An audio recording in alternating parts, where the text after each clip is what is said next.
Good afternoon, or good morning, or good evening. Wherever you are, welcome to this CSIS event, Growing Consensus on China, Real or Imagined. I'm Scott Kennedy, Trustee Chair in Chinese Business and Economics here at CSIS, and I'm delighted to host today's discussion. Recently, there has been a debate about whether there is a consensus on China policy in the Washington policy community and among experts of contemporary China. The view that there is a consensus is built around the conclusion that China under Xi Jinping has become politically tighter internally, moved its economy in a more mercantilist direction, and developed more assertive foreign policy, and that the U.S. needs to push back against a changing China. At the same time, my colleagues Jude Blanchett and Lily McElwee recently published a report defining success, showing that there's still a wide range of views amongst experts about how to go about pushing back on China and what those goals of pushing back should be. And based on essays of that volume, there is still a very lively debate. There's a related question, perhaps a prior one, which is how do China experts or those who have to develop policy on China come up with their views? Now, for a time, there was the impression that China experts tended to be dovish in their foreign policy advice for a variety of reasons other than intellectual judgment.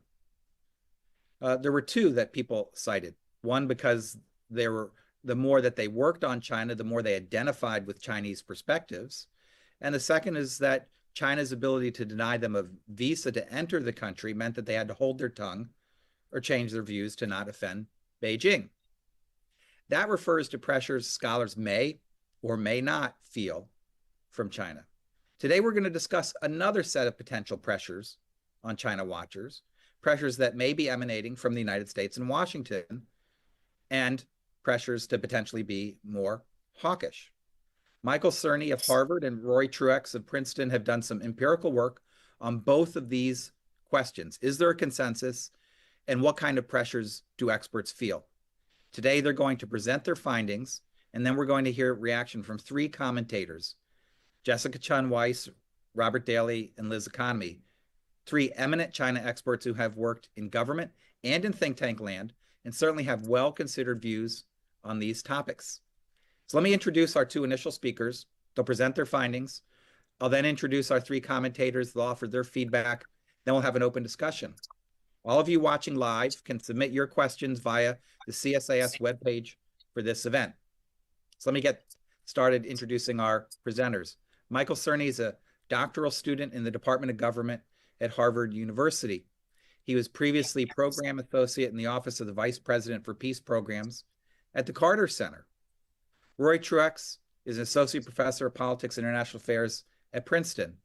His research focuses on Chinese politics and authoritarian systems. His work has been published in the American Political Science Review, the British Journal of Political Science, the Journal of Politics, and other top journals. His research and commentaries have been featured in The Atlantic, The Washington Post, The Hill, the South China Morning Post, and the New York Times. And in 2021, he received the President's Award for Distinguished Teaching, the highest teaching honor at Princeton. Michael and Rory, thank you for doing this work. Thank you for sharing it with us and providing the opportunity for this discussion. So let me hand things over to both of you. Thank you, Scott, for the introduction, and thank you to the folks at CSIS for helping put on this event, and to Liz, Jessica, and Robert in advance for your comments and feedback. So I will briefly outline the kind of motivations for our project and where it came from, and a little bit about our research methodology, and then I'll turn it over to Michael to sort of outline some of the main findings. So our project really began in the spring of 2023. If you recall, that was the time where there was a lot of chatter in the public domain about groupthink in the China watching community. Fareed Zakaria, for example, had a very prominent op-ed that came out that spring, basically accusing the U.S. foreign policy community of having groupthink on China. This was also the time where the House Select Committee on Competition with the CCP was starting to gather steam, and there were some feelings in both directions about the efficacy of that committee. So that was the time that Michael and I sort of crafted this project. And our goal at the time was to really understand the state of the debate, what was the degree of consensus in the U.S. China watching community, And importantly, what were sort of people's personal experiences navigating this space? How did it affect their willingness to speak and voice different points of view? How were they thinking about their career goals and so forth? I should say at the outset that we had wonderful cooperation from folks in the think tank community to do this study. We did surveys and interviews, which I'll talk more about. But I would say it is also, as someone in the research community who's also been researched, it's a very strange feeling to be studied. And I did want to just say at the outset that we, as researchers, Michael and I, our goal was to really just serve as conduits of information and sort of faithfully convey what the data said and what people's experiences were like. And of course, not to pass judgment or anything like that. So hopefully the tone of the talk today and the discussion today is of that sort of more academic, impartial nature. In terms of the project itself, so what we did is really a two-part strategy. The first was to do a survey where we developed what's called a sampling frame, which is a list of names and contact information for actually 7,000 people that work in the foreign policy space in the think tank community. So our sample was people working in think tanks. This excluded a lot of people working on U.S.-China relations in the government and in academia. In the think tank space, of course, we know there are people floating in and out of those institutions. There are people who have joint appointments and things of this nature. But our primary target, in some sense, was the think tank community. And we sent out a survey in the summer and fall of 2023. And we got about 500 responses, which is actually a pretty good response rate for this type of survey. We can talk more about whether we feel that there are any biases in the sample, any things to be concerned about there. And that's always a big issue for a project like this, is representativeness, and we can talk more about that. The survey included a series of questions about China and U.S.-China relations, in addition to sort of standard demographic variables. It also included a treatment, so it was actually what we would call a survey experiment. The experiment was for half of the respondents in the treatment group, we asked them to provide their names and write in their names in the survey, and we said, your names will be visible to researchers at the Carter Center in Princeton. And then in the control group, it was anonymous. And we should say again that in terms of that information, that is privy only to the researchers, and we deleted it basically upon downloading the data. So none of the data will ever be identified to any individual, and that goes for our interviews as well. But the idea with the treatment was to try to see if you ask people to identify themselves, does it induce them to have views on China in a given direction, either more or less confrontational. And then we paired that with interviews. And I think for me, that was actually the more illuminating part of the project. We spent about a year interviewing a range of people in the foreign policy community, again, focusing on people at think tanks. We wound up talking to about 55 people. We decided to stop the interview process when we reached what's known as meaning saturation, which is the idea that if you've talked to enough people, eventually you start hearing the same story confirmed over and over and over again. And so our goal in the interviews was to try to get a range of people. We talked to people. We didn't just identify the most famous people or anything like that. We talked to a range of people at different parts of their career phase, working at different types of institutions. We also encouraged them to keep their participation anonymous. And that information, as is presented in the paper, is also de-identified. So in terms of the findings, let me walk you through the first two, and then Michael will take over. I think finding one is that there is sort of a loose consensus on the China issue, but it sort of operates at different levels. And there's actually there's a diverse range of viewpoints on China and U.S.-China relations. We see this in the survey data quite easily. For example, about 25 to 30% of people thought the policy of engagement was a failure. 40 to 45% did not. 30% of people agreed that China represents a whole of society threat. This is language that's been used by Christopher Wray, among other people. 55 to 58% of people did not. And so we did observe a large range of viewpoints. This came across actually more readily in our interviews. And in terms of how we think about the consensus is, one of our respondents actually said, one of our interview respondents, I should say, had a nice way of putting it, which is that there's consensus on the diagnosis and not the prescription. And by that, we mean there was a general sense of the various issues and challenges posed by the Chinese government. We didn't meet really anybody who we would consider sort of naive about the kind of core issues in the relationship, whether it's human rights or hard security issues, Taiwan, South China Sea. There was just a general agreement about the set of issues, but there was a large range of disagreement about how best to handle those issues. And so that was sort of our overwhelming point of view. And it, again, goes against this notion of a rigid consensus. So that's finding one. Finding two is that there is great fluidity in the debate, even within the individual, to the point where we've come away feeling that this idea of a hawk-dove grouping, which people often make, is almost completely unhelpful. And again, we had a nice interview subject who summarized this well for us, who said these hawk-dove lines are completely blurred because people have a hawkish diagnosis but dovish prescriptions, or a dovish diagnosis and even more hawkish prescriptions. I see a lot of fluidity in the debate, not a lot of rigidity. And we see that again in the quantitative data where people's answers to questions are correlated. You can put people on a spectrum of more confrontational or more hawkish and less hawkish, less confrontational. But actually the correlations aren't that strong, and we see sort of surprising viewpoints. That was one of the elements of our interviews, is we saw people adopt positions that we didn't quite expect based upon how they were maybe labeled in the public eye.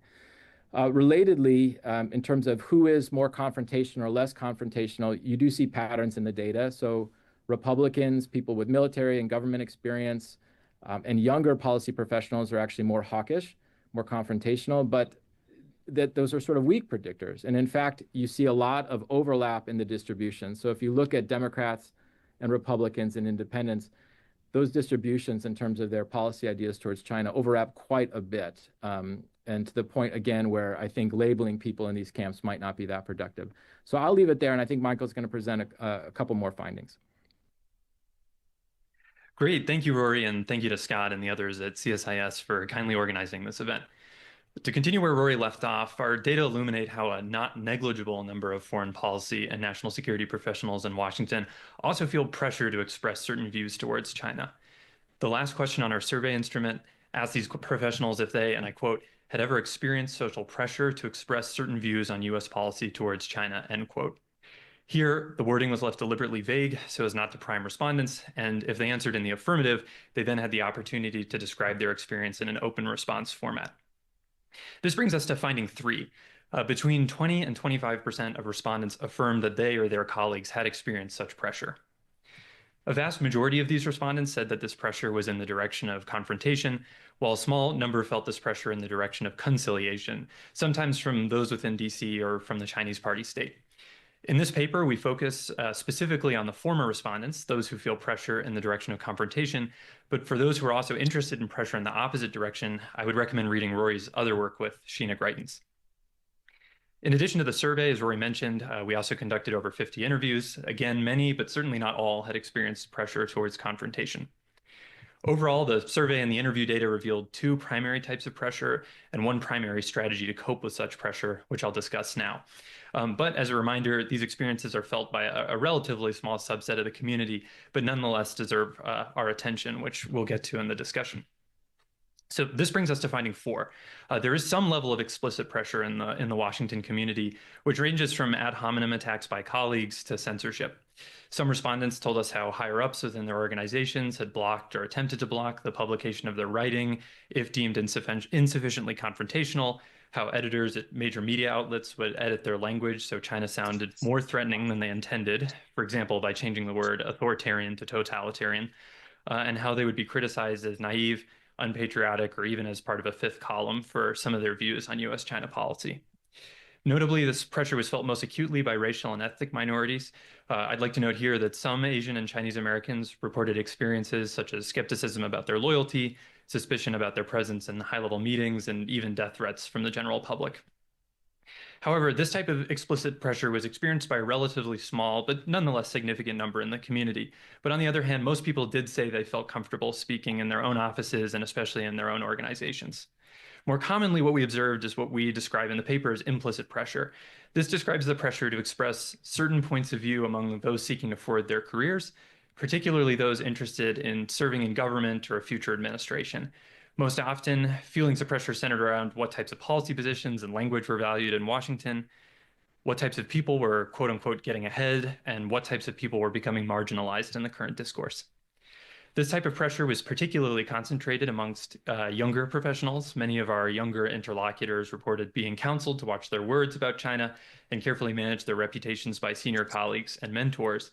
And this has sometimes, in their experience, created perverse incentives to adopt hawkish positions. And as one respondent described, and I quote, I've been told to be careful not to be perceived as a panda hugger, end quote. In contrast, nearly all of the senior people in our sample, especially those close to retirement age, felt little in the way of pressure, noting that they had developed and articulated their views over decades and were already established figures in Washington. This brings us to finding 5 in our paper. The data pointed to some primary coping strategies that professionals would adopt in response to this pressure. A small number expressed the need to self-censor, but by far the most common is what we call self-preservation or self-presentation bias or discourse mirroring, shrouding divergent beliefs in the language of the perceived public majority in order to sound more persuasive and to avoid being criticized. The consequence of this is what one of our interviewees cleverly dubbed hawkflation, where the preponderance of hawkish views creates the perception of consensus, even if there is significant debate and disagreement in private, something we do observe in our survey. In other words, and as Rory will next explain, this has created the perception of consensus and perhaps the perception of groupthink, and does likely make it more difficult to right-size the challenge posed by China. And I'll turn it back over to Rory. Yeah, and I would like to finish up just because I think for us, this is a working paper and we'd love to get as much feedback as possible. But I would just close by saying that sort of the arc of the paper is that we kind of came in evaluating this idea of groupthink and a rigid consensus, and we found something quite different, which is a diversity of viewpoints, but nevertheless a perception of groupthink from some folks and a feeling of pressure from a subset of the community. I would also note that maybe one thing we didn't emphasize enough in our discussion today is that the vast majority of people feel very comfortable speaking their views. They don't feel that they're being censored in their workplace. They feel comfortable positioning themselves with their colleagues and so forth. So we are talking about a subset of the population, but nevertheless, it would be hard for us to come away from doing this project and feel that the marketplace for ideas in the U.S.-China space is fully healthy. I think there are a large number of people that feel that the environment is toxic, that they can't really speak how they really feel, that they're being marginalized, and sometimes those attacks can be quite personal and racially motivated. So I think our hope in doing this paper is that it inspires some conversation like what we're having today, in hopes of bettering the conversation on China and U.S. China relations. So thank you very much. We look forward to your feedback. Well, Michael and Rory, thanks you very much for presenting your findings and getting the conversation started.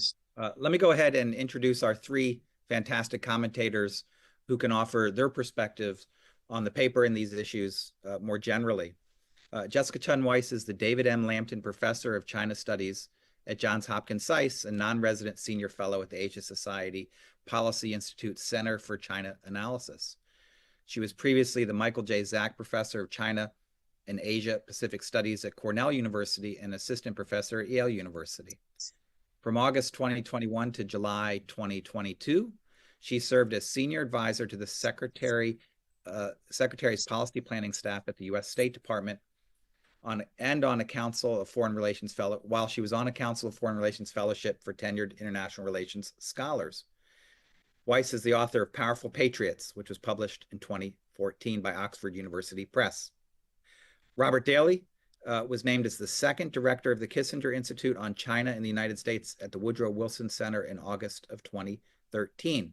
He has served as a U.S. diplomat in Beijing, as an interpreter for Chinese and U.S. leaders, including President Carter and Secretary of State Kissinger, as head of China programs at Johns Hopkins and Syracuse Universities and the University of Maryland, and as a producer of the Chinese language versions of Sesame Street.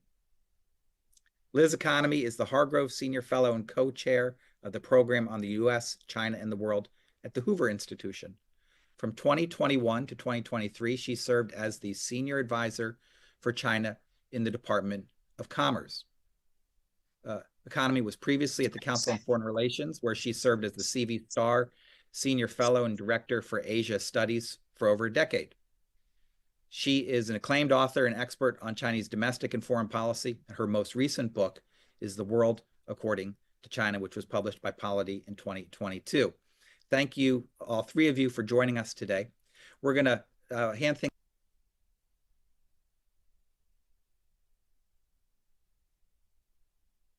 Scott, I think you're muted.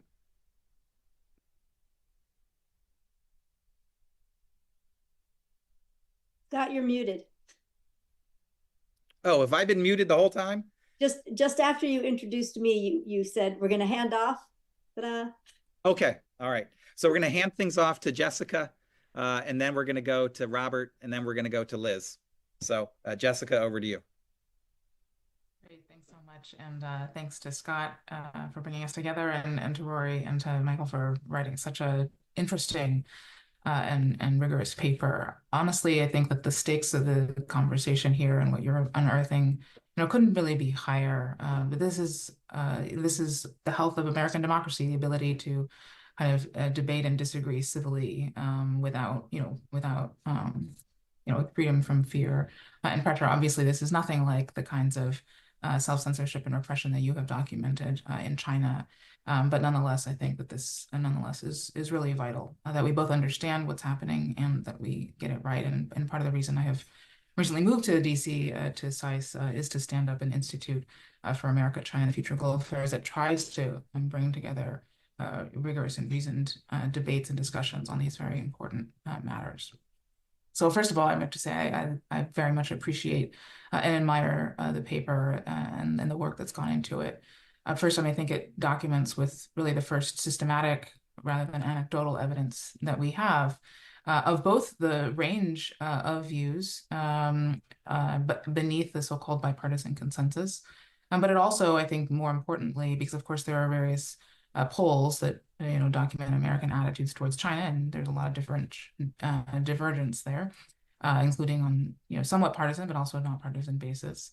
But we also see, I think, especially that comes out in the qualitative interviews, some firsthand evidence of the pressures that people report having faced. And so, fully 108 of your respondents, or 22%, said that they had, quote, had ever experienced social pressure to express certain views. Now, it's important to note that the other 3/4 didn't feel that at all. And so actually, I'm really delighted that the paper provides evidence of both, because I know that, and Liz, I look forward to your comments. I know that, when some of us have raised this concern about groupthink, it's not that there aren't people who are absolutely with integrity expressing their viewpoints, but that there are absolutely those who also feel that they have shaded their views in order to fit with a perceived kind of mainstream viewpoint.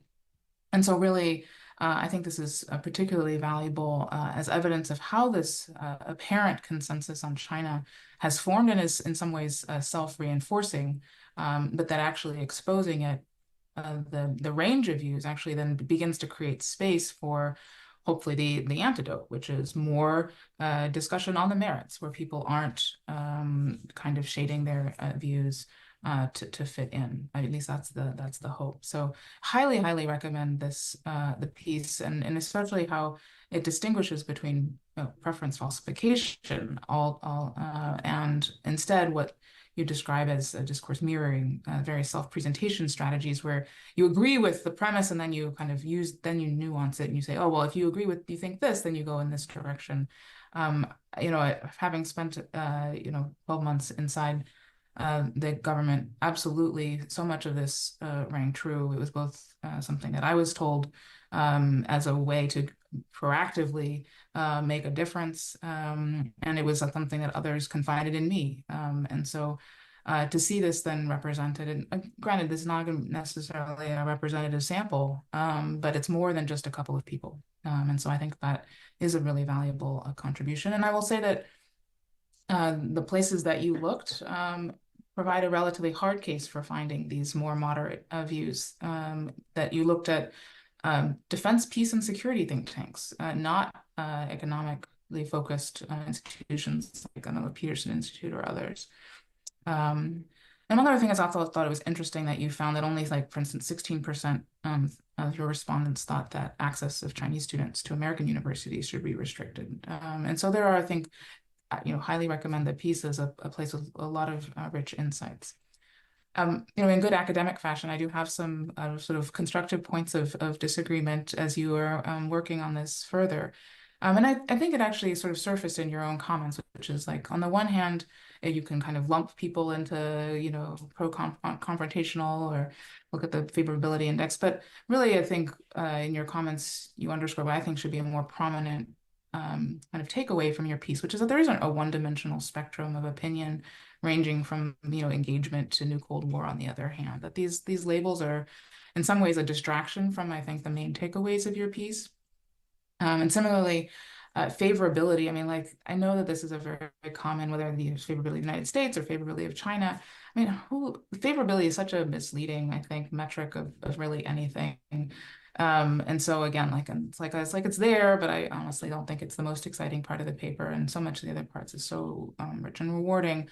And I really like your conclusion, really, which is that the, you know, China attitudes do not always neatly cluster or correlate, and classifying individuals into different types is somewhat misleading. So all of these labels, these search for labels, I think is really, and it's not just your paper, not many, there are a number of other pieces that want to kind of put people into camps. And I'm just like, really, it's not a very analytically useful exercise. And I think particularly in the new, you know, the new administration to come, there's so many different kind of odd pairings of preferences and beliefs that I think can be interestingly parsed, that suggests that there is not a kind of go-to hawk, if you will, that there's so many different dimensions of the China challenge, if you will, and how to prioritize across different issue areas.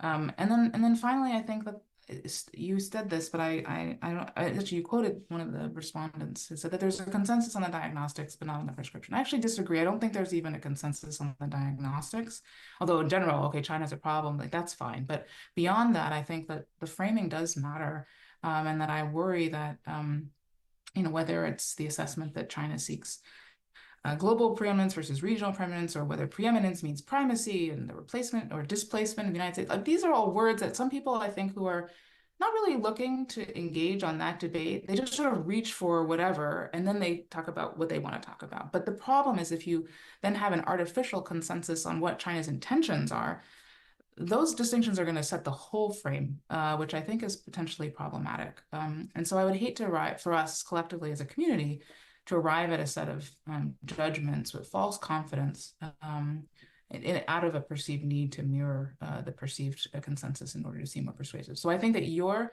paper hopefully is part of the antidote. You know, it helps to begin to create more space for people to really engage on the substance and not shy away from expressing their views fully, including on things like the framing. So thanks again, really rich. Well, thank you, Jessica. Let's turn it over to Robert now for his views. Robert, you're muted. Yeah, I'm usually more effective with the microphone on. I apologize. Yeah, thank you for the paper. I think it provides a welcome opportunity for all of us to think again about some of our assumptions and the ways that we communicate and the ways that we treat each other. As I was reading the paper, I was aware that I was responding both to your findings line by line, but also to what I think will be the media headline takeaways from these. And so it's two different kinds of responses. I think the takeaways are going to be, yes, there is some sort of groupthink, broad consensus on China, which you don't say. You just spelled out the nuance. And then the second finding will be that some of those who share the consensus view, namely hawks, mistreat or otherwise pressure those who are outside of the mainstream finding. And again, I think you've been very careful in your presentation, your writing, not to say that, but I think that those are going to be the takeaways. And so part of my response, I think, derives from that. You know, is there a broad consensus? I think there's certainly enough anecdotal evidence to ask the question. One of those pieces of anecdotal evidence is that we have folks who are clearly standing in mid-current and holding up a hand and saying, just a cotton picking minute. So we see them acting against that, sometimes paying a price for that. Although in my experience, most of these dissenters, if we can call them that, are fearless. If they feel pressured, they're hiding it pretty well. But so those the two arguments. I'd like to take the second one first, that there is pressure on people with dissenting views. And you write that our data shows that a large number of people in the foreign policy community perceive social and professional pressure to voice more confrontational attitudes toward China. And you quote McCourt that these pressures are particularly noteworthy for foreign policy professionals who are younger, non-white, and female. And again, you've presented a nuanced view, but I do think it's important, again, to emphasize, and I think all of us know, lots of hawkish, younger, non-white, and female China analysts. So we want to be very careful not to be seen as presenting a binary here in which moderates who are being pressured are all of one type, and that their potential persecutors are of another sort. I am obviously older, white, and male, so my views here may be suspect. But I want to speak not as any of those things, but a few suggestions as an English major to focus instead on words. I think perhaps you could take and rewrite a little more care on definitions that need to be a little bit clearer. Groupthink, hawkflation, and in particular, what you mean by pressure. More specific examples would be very helpful.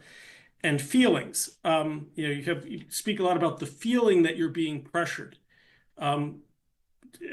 It's vague, right? This is a statement about feelings. That you're being pressured is the adjectival phrase for feelings.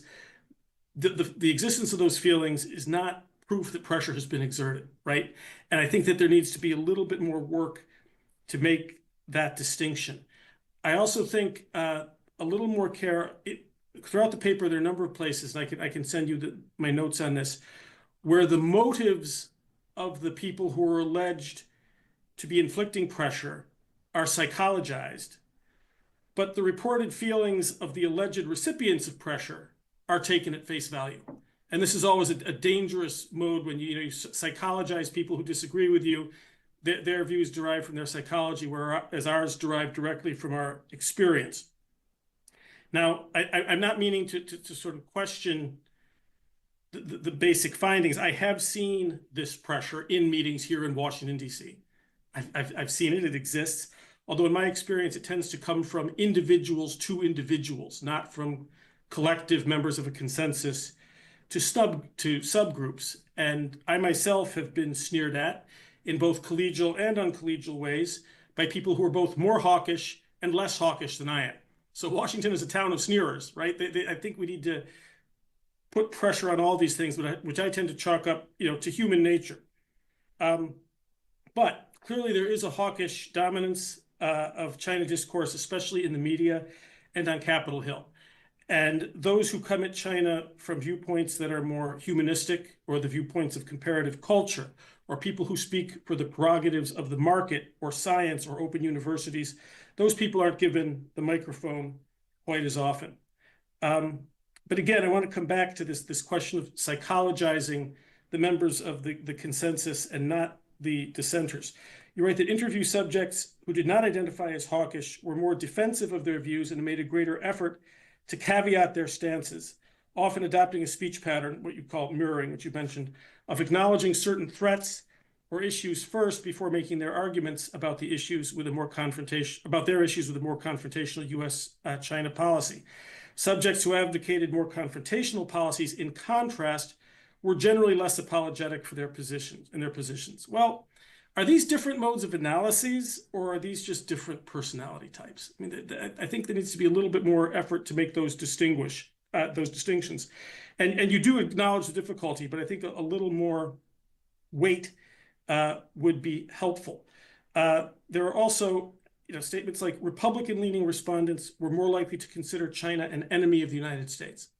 I struggle with this one a lot.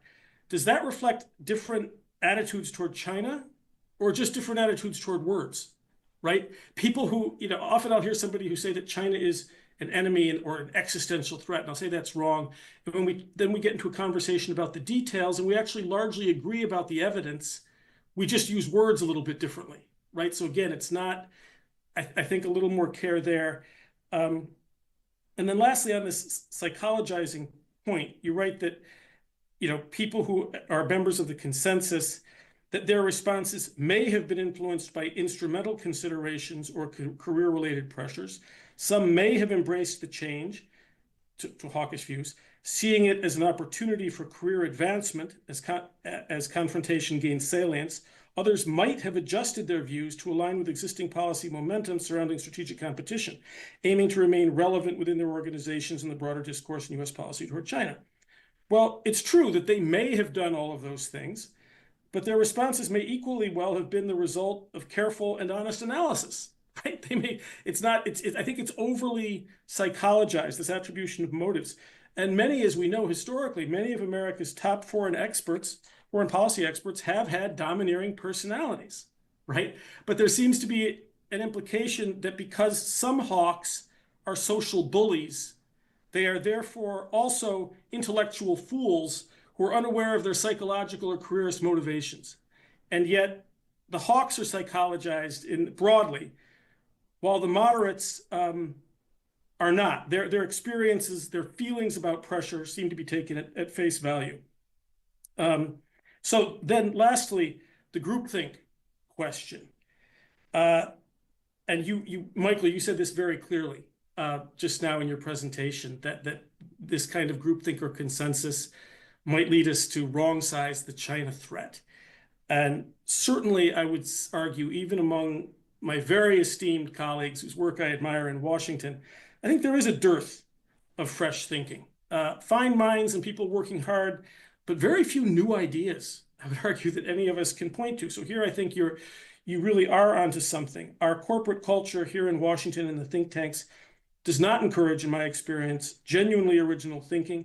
People don't take wing shots or risk new phrases or really, experiment with ideas publicly. And the international affairs community's most prestigious journals certainly do not encourage the exercise of imagination, either in policy prescriptions or in the use of verbs. I sometimes read our journals, and it seems that there are about 100 verbs in common use, and that's really it. Sentence structure and everything else seems to be foreordained.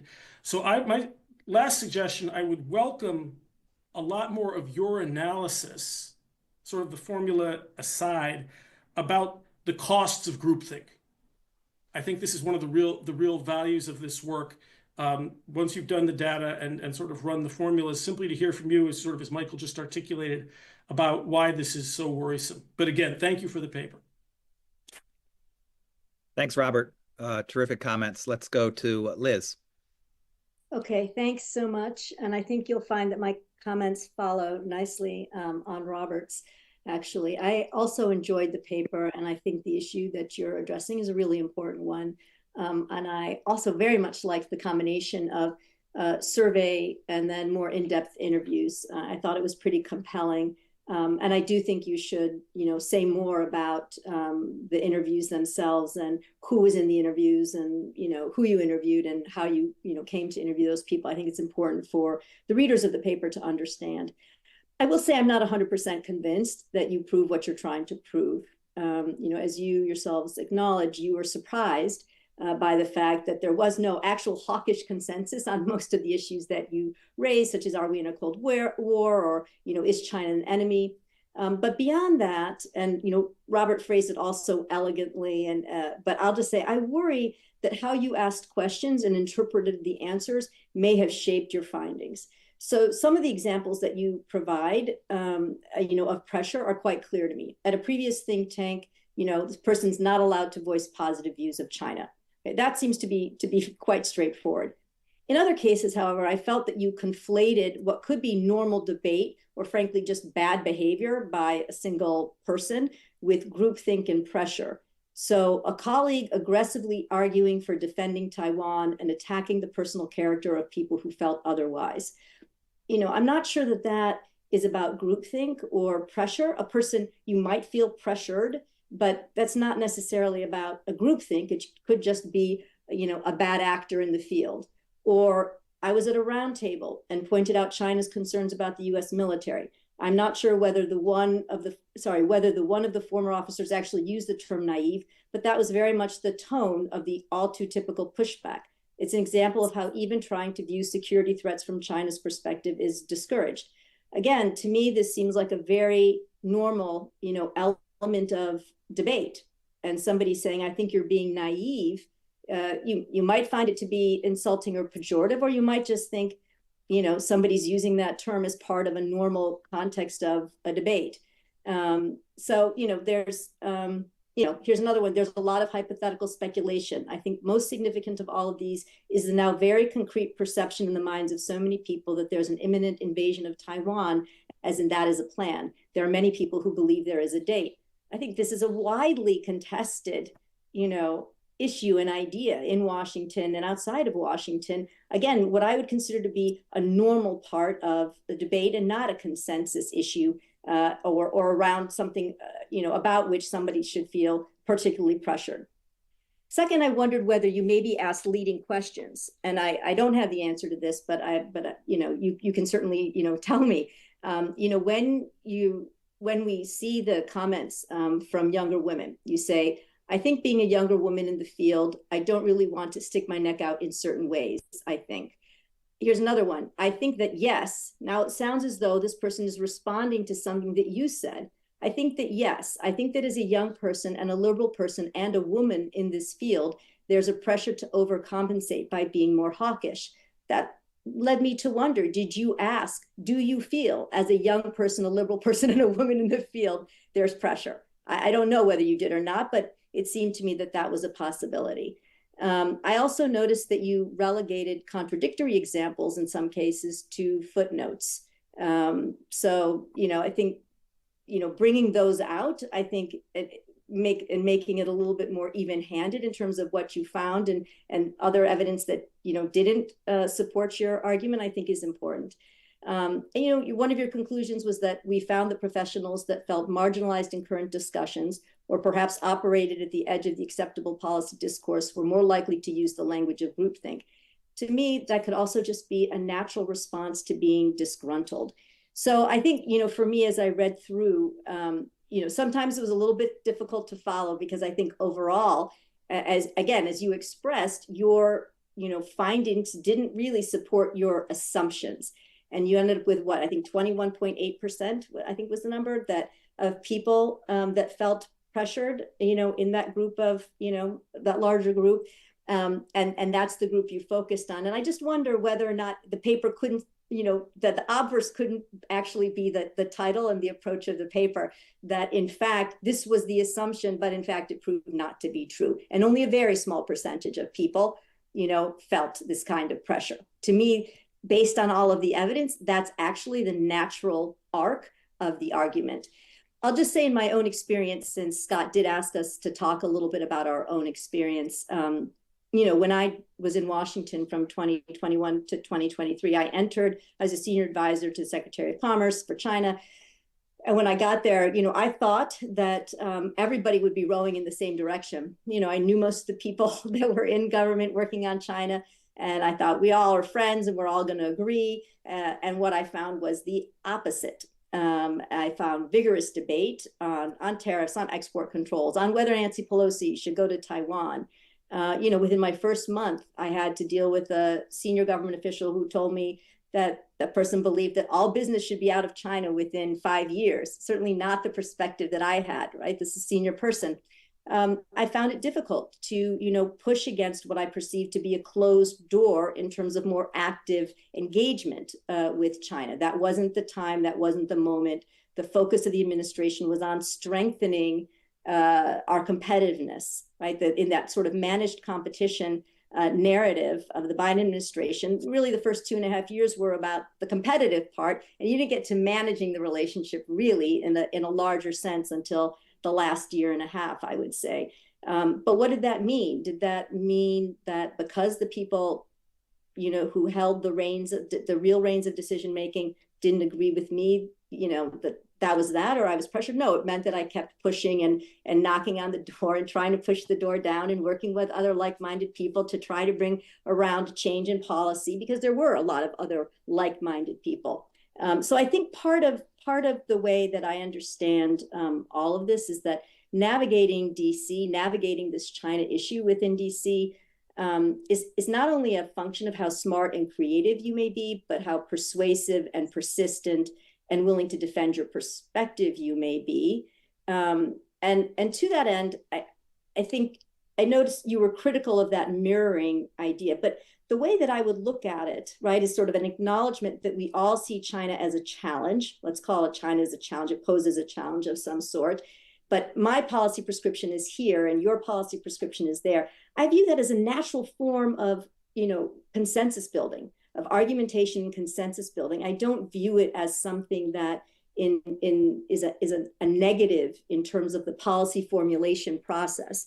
So, you know, I enjoyed the paper. I think you raised really interesting and important points. I will say, did you cite Jessica's foreign affairs piece in your paper anywhere? Because to my mind, that was really the paper that set out this notion of groupthink before Fareed Zakaria, for example. So anyway, I would just put that out there, that was really the big paper in my mind that raised this issue. But I do think there are a number of areas where, you know, the methodology, I think I just wonder whether or not that sort of is shaping some of the outcomes that you know, realized, and whether those maybe need to be examined once again for exactly the reasons that I think Robert described. Thanks. Thanks, Liz. Thanks to all three of you for your comments. Let me turn things back now to Michael and Rory to get your initial reactions. I've got a couple thoughts I wanted to add, but I'm going to hold off until give you a chance to respond to the excellent feedback that you've already received. So Michael, maybe I'll go first, and then you can clean up whatever I say and make it sound better. So thank you all for the thorough read of the paper and for the feedback. And this is really our first opportunity to get people's reactions to it in this type of setting. So we're grateful for the honest conversation. So I don't have time to go into all the different comments, but maybe I'll touch on one for each of you. Jessica, to your point about sort of the unidimensionality of this, and so we're putting people, we say in the paper that we think these labels are kind of silly, but nevertheless, we actually do that in the paper, right? We do collapse everybody down to the spectrum.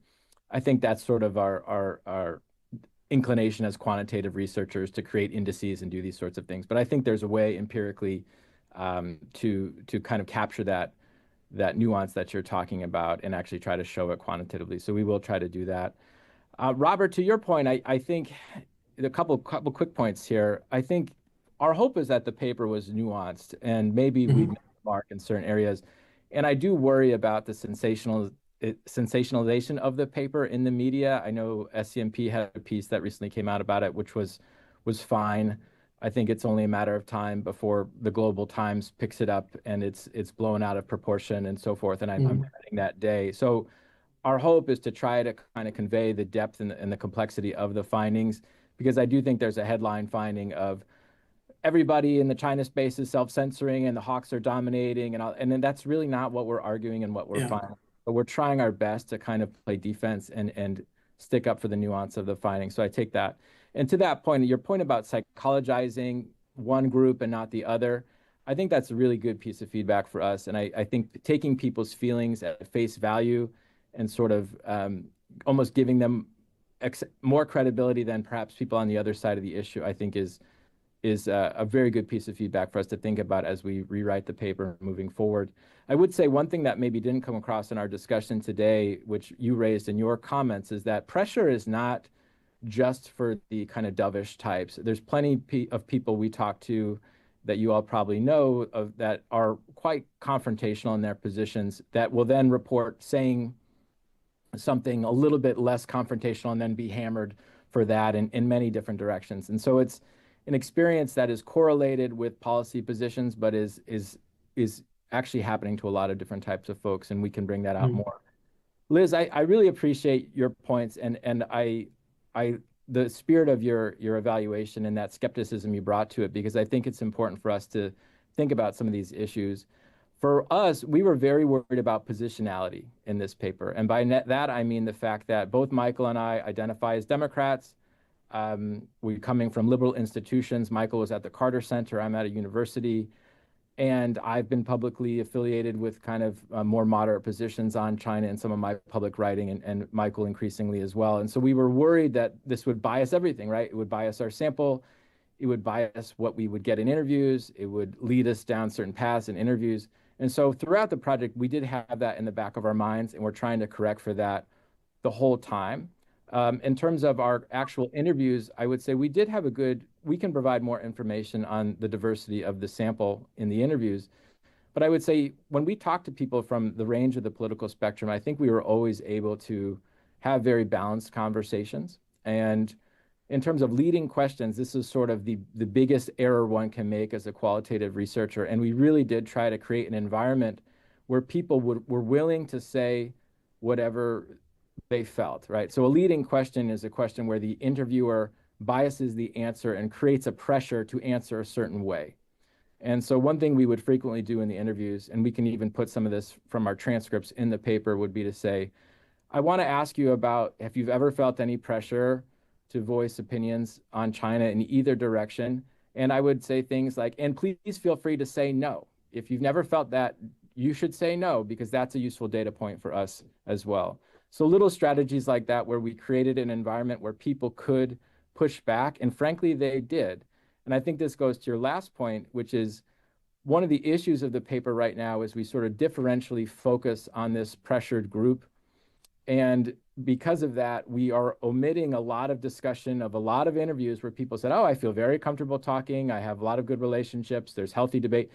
Those types of interviews tend to be less sort of dramatic. And but what we can do is I think in the paper, we do need a little bit of a rebalancing and highlighting that part a little bit more, because right now I think we are focusing on one side a little bit too much. And just quickly, your point about pressure is a very vague concept, and it encaptures some behaviors which are kind of problematic and some behaviors which look to be just sort of healthy disagreement and debate. And someone might be feeling irked or feeling pressured, and in reality, they were just having a disagreement with people. So I think that's a great piece of feedback. And moving forward, I think we need to do more to sort of disaggregate the range of behaviors we saw, some which look to be more worrisome, some which look to be just maybe people being a little bit too sensitive and so forth. So I do really appreciate the pushback. I think it will strengthen the argument and the paper moving forward. So thank you. Great. To just follow on from that, thank you very much for this feedback. It's really helpful. It also reflects one of the reasons that Rory and I wanted to see this get out as a working paper before we sent it off to a journal or some publication, so we could incorporate this type of feedback. And I think, Rory, you've answered those questions very well. So I might turn it over to Scott, because I think, Scott, you said you had a couple more questions or comments just before we wrapped up. Yes. Well, thanks. Again, thanks to both of you for this paper and everyone for their comments. Just a little, I think the broad purpose of this paper is to analyze and ask the question is, how healthy is the foreign policy debate in Washington? Is it a debate where people can share their views and where those views then feed into the making of foreign policy in a smart, sensible way? And I think that's the public policy relevance of this. And so there's the question, are people slanting their views in certain ways, which would be an unhealthy environment? You want people to be able to say whatever they think and defend it. And so I'm glad that you're doing that kind of questioning, because it's important for Washington to navel gaze and analyze itself to make sure that we're coming up with policies that make sense. On the two questions the paper deals with, the first one is there a consensus? And I think you show, broadly speaking, that the consensus is weak. Maybe we call it that there is a China challenge, right, because of Chinese behaviors, but how to push back. I would agree with actually Jessica that there is a debate about not only what Chinese intentions are, but I think there's also a debate about how long this has been a problem. Is this associated with the system as a whole, or Xi Jinping's leadership? And then what happens once the leadership changes in the future? I think that's a debate. There's also a question about to what extent is Chinese behavior affected by our behavior or by others? Not that this is only, say, the U.S. trying to keep China down and China has to defend itself, but to what extent are there interactive dynamics that affect Chinese behavior? Those are all reasonable questions, empirical questions to ask, which I don't think that there isn't a common agreement in Washington on. So one question I have, which this paper doesn't answer, that we need to answer, is why do those who say that there is a consensus believe it's really important to argue that there is a consensus? And I don't have a great answer for that. Is that because of their position that they want to have in the debate in Washington, or that they want to have a stronger deterrent against China to make them believe that we're all unified? I'm not sure, but that is something that is worth considering. On the second part of your project about why do people have the views that they have, I still think, as everyone else says, it's not clear whether the finding that you found of variation or pressure suggests that the pressure is beyond what you'd expect or less than what you'd expect given where China is. So maybe the conclusion ought to be, geez, despite the fact of how far China is moved, there's still a diversity of people who have a range of opinions that they're willing to express, as opposed to, oh, now there's a significant group of people who are being ultra careful. And so I don't know which one. Maybe that answer would come about by a few ways. One would be doing this again, to looking at change over time or continuity over time as we watch Chinese behavior over time. Another would be comparative. So looking at the views of foreign policy makers who work on China in Australia, South Korea, Japan, Germany, other places. I've traveled to all those places recently and talked to them regularly, as many of you have. And you know, their views on China aren't the same today as they were several years ago. And are they adjusting because of pressure or because of what they're seeing and their intellectual judgment leads them to different beliefs? And of course, the issues are different. In Australia, political interference is a much bigger issue than it's been in the United States. And so trying to look at the variation, that comparative analysis might help you answer that underlying question. So I think this is terrific research that gets this conversation started or adds empirical data as opposed to anecdotal. And I hope that it touches off another round of conversation. And I hope that you all get more money to do this research again. Well, I don't think we can ever do this again in the U.S. I think the cat's out of the bag now. But I think this comparative question is interesting. And what's funny is that we've shared the paper for just over a week now. I've actually gotten some comments from Chinese colleagues who said that if we tried to do this in China, we could never do it in China, but if we were hypothetically able to do it, we would get the same finding, but on steroids. And this idea that there's sort of a pressure environment to be tough on the U.S. in this instance, they said that would be a very strong dynamic, to the point where we couldn't actually do the study because people would be too afraid to actually voice their view. So, but I do like this idea of doing it more comparatively. And then one of your points, Scott, which I think Robert actually brought up as well, is where are people's views coming from? And our argument in the paper is not that people are feeling pressure, therefore that's where the views are coming from. In fact, a lot of the views, people expressed a feeling of disillusionment, where their views on China really fundamentally changed in the last 5 to 10 years with the rise of Xi Jinping, and their views were transformed over time. So I do think a lot of what we observe is a response to changes in behavior on the Chinese side and of the Chinese government, and that the pressure is probably just layered on top of that. But I think this question that's getting from your comment and from Liz about what is the actual story here? Is it that the pressure is a big problem, or actually a lot of people are able to have a diversity of views and pressure is really not as big of a deal? That's a question of framing for us to think about. And I think sometimes when you're writing a paper, you're trying to sell a story. And even in academia, complete nuance doesn't always sell. But I think one thing we're taking away from this conversation is balance. And I think we can continue to work on that moving forward. So thank you. Michael, I've hogged the mic, which is just the worst thing a co-author can do. So please have the last word, Michael Cerny. No, not at all, not at all. Well, I'd just like to start by thanking everyone here for their really helpful feedback. I also just wanted to mention that as Rory and I work on the subsequent draft of this paper, our inboxes are open to feedback from anyone. So if there are folks in the audience or who watch this recording that want to share their feedback on the paper, you can find it on Rory's website. You can find it on my website, and we'd really appreciate that feedback. So thank you very much. Hey, let me ask one question to everybody here. So the paper highlights some of the challenges for younger experts, women, for minorities. What's your advice to people coming up, for people who may feel marginalized or feel pressure?